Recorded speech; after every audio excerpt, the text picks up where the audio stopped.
Wire LMP में आज हम लोग CTP के कुछ महत्वपूर्ण प्रश्नों को हल करेंगे। तो स्टार्ट करते हैं। पहला प्रश्न, शिक्षा के क्षेत्र में पाठ्यचर्या शब्दावली की ओर संकेत करती है।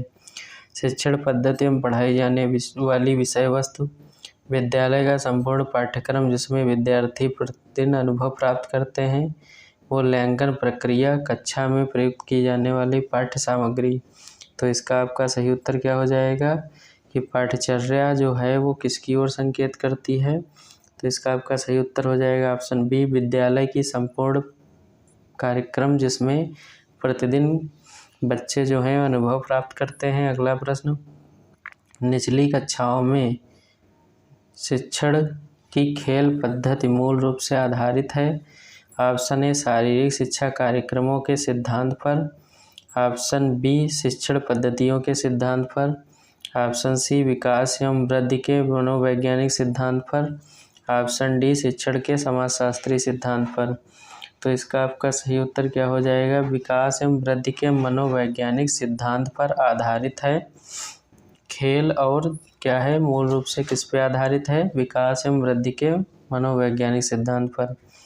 अगला प्रश्न है, एक बच्चा अतीत की समान परिस्थिति में की गई अनुक्रियाओं के आधार पर नई स्थिति के प्रति अनुक्रिया करता है। यह किससे संबंधित है, सीखने का सादृश्य नियम, सीखने का प्रभाव नियम, सीखने की प्रक्रिया या अभिवृत्ति नियम, या सीखने की तत्परता नियम। तो इसका आपका सही उत्तर क्या हो जाएगा, सीखने के प्रभाव नियम पे। इसमें क्या है, समान परिस्थितियों में की गई अनुक्रियाओं के आधार पर नई स्थिति के प्रति अनुक्रिया करता है, तो प्रभाव पे आधारित है। अगला प्रश्न, डिसलेक्सिया किससे संबंधित है, मानसिक विकार से, गणितीय विकार से, पठन विकार से, व्यवहार विकार से। तो डिसलेक्सिया किससे संबंधित है, ऑप्शन सी सही होता है, पठन विकार से।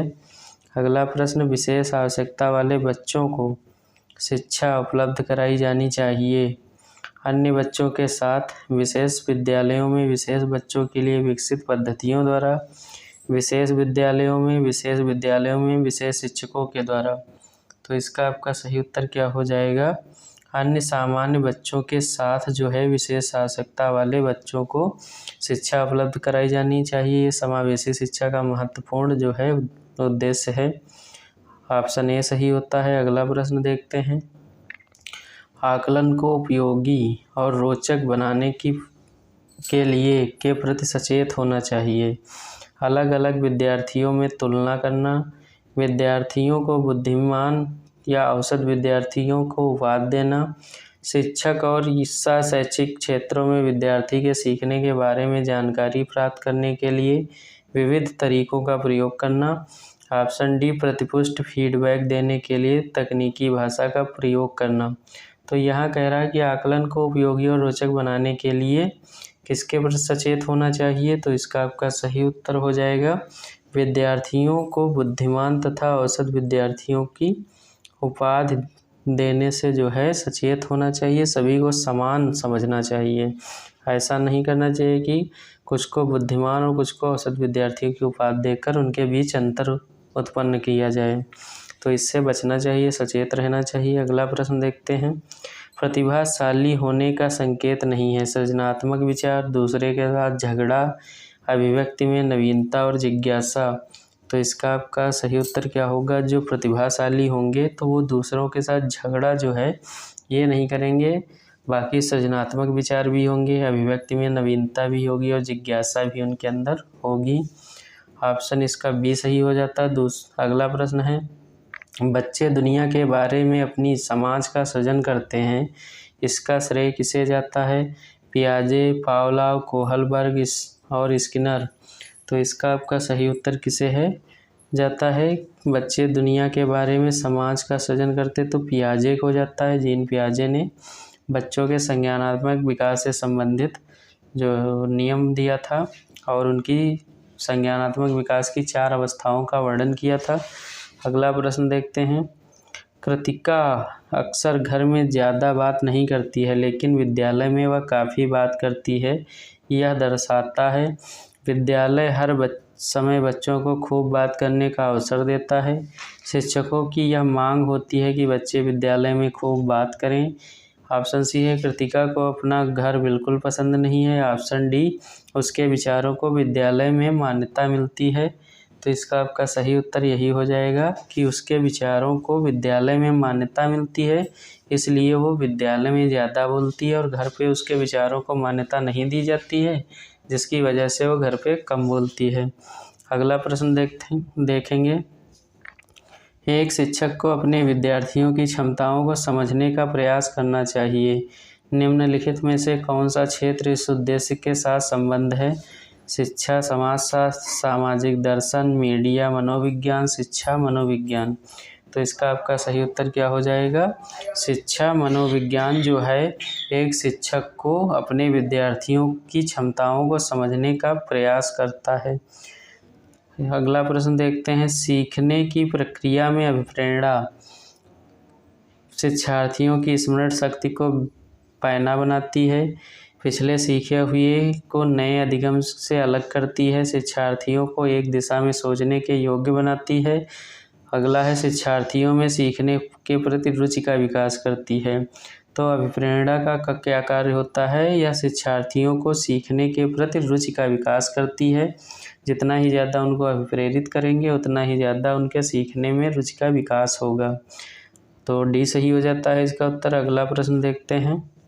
सीखना समृद्ध हो सकता है यदि वास्तविक दुनिया से उदाहरणों को कक्षा में लाया जाए, जिससे विद्यार्थी एक दूसरे से अंतःक्रिया करें और शिक्षक उस क्रिया को सुगम बनाएं। अगला है, कक्षा में अधिक से अधिक शिक्षण सामग्री का प्रयोग किया जाए। नेक्स्ट है, शिक्षक विभिन्न प्रकार के व्याख्यान और स्पष्टीकरण का प्रयोग करें। ऑप्शन डी है, कक्षा में आवधिक परीक्षाओं पर अपेक्षित ध्यान दिया जाए। तो सीखना कब समृद्ध हो सकता है, यानी उस सीखने की प्रक्रिया में कब बढ़ोतरी होगी?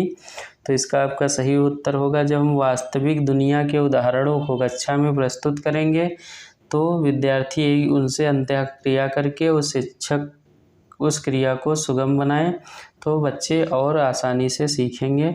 अगला प्रश्न देखते हैं। निम्न में से कौन से कथन को सीखने की प्रक्रिया की विशेषता नहीं मानना चाहिए? शैक्षिक संस्था ही एक प्रकार संस्थान है जहां अधिगम प्राप्त होता है। सीखना एक व्यापक प्रक्रिया है। सीखना लक्ष्योन्मुखी है। अनधिगम भी सीखने की प्रक्रिया है। तो इसका आपका सही उत्तर क्या होगा कि पूछा जा रहा है यहाँ पे कौन सी प्रक्रिया की विशेषता नहीं है, सीखने की प्रक्रिया की कौन सी विशेषता नहीं है? तो ऑप्शन ए, शैक्षिक संस्थान ही एकमात्र स्थान है जहाँ अधिगम प्राप्त होता। तो ये बिल्कुल गलत है। अन्य जगहों पे हम भी कई माध्यमों से सीखते हैं। बाकी आपका सीखना व्यापक प्रक्रिया भी है, लक्ष्योन्मुखी भी है और अन्य अधिगम भी सीखने की प्रक्रिया है। ये तीनों सही होते हैं, लेकिन केवल कह दिया शैक्षिक संस्थानों से सीखते हैं तो ये गलत है। अगला प्रश्न देखते हैं। 5वीं कक्षा के दृष्टिबाधित विद्यार्थी ऑप्शन है को निचले स्तर के कार्य करने की छूट मिलनी चाहिए, के माता पिता और मित्रों द्वारा उनके दैनिक कार्यों को करने में सहायता की जानी चाहिए, के साथ कक्षा में सामान्य रूप से व्यवहार किया जाना चाहिए और श्रव्य सीडी के माध्यम से सहायता उपलब्ध कराई जानी चाहिए, और है दृष्टिबाधित विद्यार्थियों के साथ कक्षा में विशेष व्यवहार किया जाना चाहिए। तो 5वीं कक्षा के जो दृष्टिबाधित विद्यार्थी हैं तो उनके लिए सबसे उचित क्या होगा? ऑप्शन सी, के साथ कक्षा में सामान्य रूप से व्यवहार किया जाना चाहिए और श्रव्य सीडी के माध्यम से उनकी सहायता की जानी चाहिए। यानी ऐसा नहीं है कि उनको अलग थलग देखा जाए, सामान्य रूप से उनको जो है देखा जाए सामान्य बच्चों के साथ और उनको सीडी के माध्यम से जो है सहायता उपलब्ध कराई जाए सीखने के लिए। अगला प्रश्न देखते हैं। प्राथमिक स्तर पर एक शिक्षक में निम्न में से किसे सबसे महत्वपूर्ण विशेषता मानना चाहिए? तो प्राथमिक स्तर पर एक शिक्षक के अंदर सबसे महत्वपूर्ण विशेषता क्या है? पढ़ाने की उत्सुकता, धैर्य और दृढ़ता, शिक्षक पद्धतियों और विषयों के ज्ञान में दक्षता, अतिमानक भाषा में पढ़ाने में दक्षता। तो प्राथमिक स्तर पर सबसे ज़्यादा जो है महत्वपूर्ण क्या है, तो इसका आपका सही उत्तर होता है बी, धैर्य और दृढ़ता, क्योंकि प्राथमिक स्तर पर बच्चे जो है उनको सिखाने के लिए धैर्य और दृढ़ता होना अनिवार्य है। अगला प्रश्न देखते हैं। वह अवस्था जब बच्चा तार्किक रूप से वस्तुओं और घटनाओं के विषय में चिंतन प्रारंभ करता है, क्या होता है? संवेदी प्रेरक अवस्था, औपचारिक संक्रियात्मक अवस्था, पूर्व संक्रियात्मक अवस्था, मूर्त संक्रियात्मक अवस्था। तो इसका आपका सही उत्तर हो जाएगा ऑप्शन डी, मूर्त संक्रियात्मक अवस्था। जब बच्चा तार्किक रूप से घटनाओं के विषय में चिंतन प्रारंभ करता है। ये जीन पियाजे के द्वारा जो 4 अवस्थाएं दी गई हैं उनमें से ये चौथी अवस्था जो आपकी होती है। 12 वर्ष से जब अधिक बालक हो जाता है तो उसके अंदर क्या होता है, मूर्त संक्रियात्मक अवस्था जो आपका है, इसमें बच्चा तार्किक रूप से घटनाओं को देखने लगता है। अगला प्रश्न है, सीखने के अंतःदृष्टि सिद्धांत को किसने बढ़ावा दिया? ऑप्शन है गेस्टाल्टवादी सिद्धांत, पावलोव, जीन पियाजे, वाइगोस्की। तो सीखने के अंतःदृष्टि सिद्धांत को किसने दिया था? ये आपका गेस्टाल्टवादी सिद्धांत के अंतर्गत आता है। इसमें वर्दीमर, कोफका, कोहलर 3 नाम आते हैं। इन्होंने जो है प्रतिपादित किया था अंतर्दृष्टि का सिद्धांत, इसे गेस्टाल्टवादी भी कहते हैं। और इन्होंने क्या किया था, एक सुल्तान नामक चिंपैंजी पे प्रयोग किया था। अगला प्रश्न देखते हैं। बच्चों के बौद्धिक विकास की 4 विशिष्ट अवस्थाओं की पहचान की गई, किसके द्वारा? कोहलबर्ग के द्वारा, एरिक्सन द्वारा, स्किनर द्वारा, पियाजे द्वारा। तो इसका आपका सही उत्तर क्या हो जाएगा? बौद्धिक विकास की 4 विशिष्ट अवस्थाएं, ऑप्शन डी पियाजे। ये बहुत ही इम्पॉर्टेंट क्वेश्चन है। पियाजे की जो संज्ञानात्मक विकास की अवस्थाएं हैं, इससे लगभग 2-3 प्रश्न आपको देखने को मिल सकते हैं हर एक पेपर में। अगला प्रश्न देखते हैं।